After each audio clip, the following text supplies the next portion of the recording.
Party अपनी इज्जत बचाने के लिए चुनाव मैदान में है। कांग्रेस पार्टी उपस्थिति दर्ज कराने के लिए चुनाव मैदान में है और ओवैसी जैसे लोग आग लगाने के लिए चुनाव मैदान में है। यानी स्थिति एकदम स्पष्ट है कि किसी को सिर्फ जमीन बचानी है, किसी को सिर्फ इज्जत बचानी है, किसी को सिर्फ उपस्थिति दर्ज करानी है, किसी को सिर्फ आग लगानी है और केवल भारतीय जनता पार्टी को सरकार बनानी है। इसलिए हम ये कहना चाहते हैं कि जिस प्रकार के प्रश्न उठकर एक के बाद एक नए तथ्य सामने आ रहे हैं, सीएजी रिपोर्ट से लेके आपके पुराने जमाने के सोशल मीडिया के फुटप्रिंट्स तक, अखिलेश जी इसका हिसाब तो प्रदेश की जनता को देना ही पड़ेगा आपको। और अब चुनावी समर के बीच में मेरे विचार से बचने का कोई रास्ता नहीं है।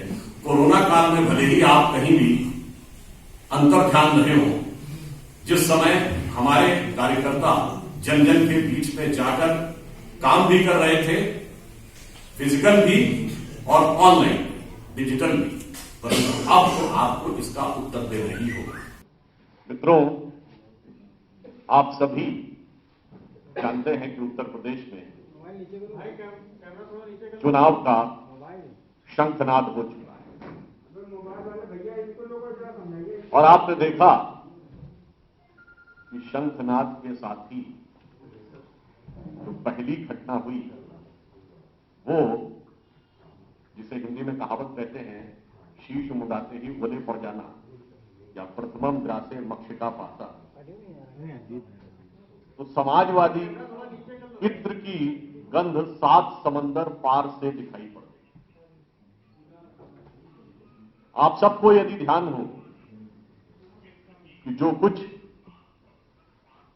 भ्रष्टाचार के ऊपर ईमानदारी निष्पक्षता से प्रभावी कार्रवाई की जा रही थी, यह तथ्य अचानक सामने आया कि अखिलेश जी ऐसे उन सब लोगों के साथ मुख्यमंत्री काल में दूर दूर तक, देश देशांतर तक सानिध्य लाभ ले। आप सभी लोग चाहें अब इस बात को चेक कर सकते हैं कि 24 मई 2015 में ट्वीट उपलब्ध है जिसमें कि उनकी यह फोटो है, जो आप लोग जाके चेक कर सकते हैं, परंतु वह ट्वीट डिलीट कर दिया गया है। मगर ये आप समझ लीजिए कि जो उनके काम या कारनामे हैं मुख्यमंत्री काल के, वो ट्वीट डिलीट करने से डिलीट होने वाले नहीं। मैं यह भी कहना चाहता हूं कि अखिलेश जी, आपको तो सपने में भगवान आए थे, भगवान ये नहीं बताए थे कि मैंने कर्म का सिद्धांत दिया है, कर्म से कभी पीछा नहीं छुड़ा सकते। उन्होंने शायद बताया होगा कि भाई अश्वत्थामा हथो या नरो या कुंजरों के लिए धर्मराज युधिष्ठिर को नर्क के रास्ते से जाना पड़ा था।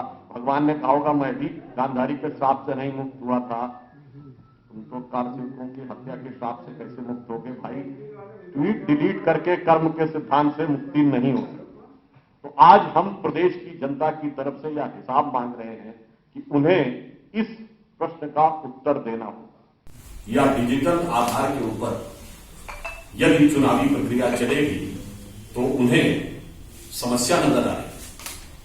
एक बात हम बहुत स्पष्ट करना चाहते हैं, क्योंकि चुनाव आचार संहिता लागू हो चुकी है, इस कारण से चुनाव आयोग का निर्णय सर्वोपरि है। चुनाव आयोग की दक्षता और कुशलता पर हमें पूर्ण विश्वास है और परिस्थितियों के अनुसार जैसा जो भी निर्णय होगा, भारतीय जनता पार्टी पूरी सत्यनिष्ठा के साथ उसका पालन करेगी।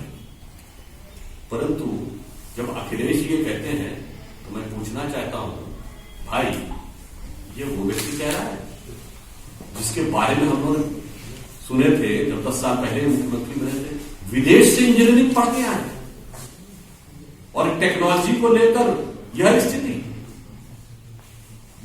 जो अपने जमाने में कहते थे लैपटॉप बांटे, और अब टेक्नोलॉजी के बारे में ये सोच।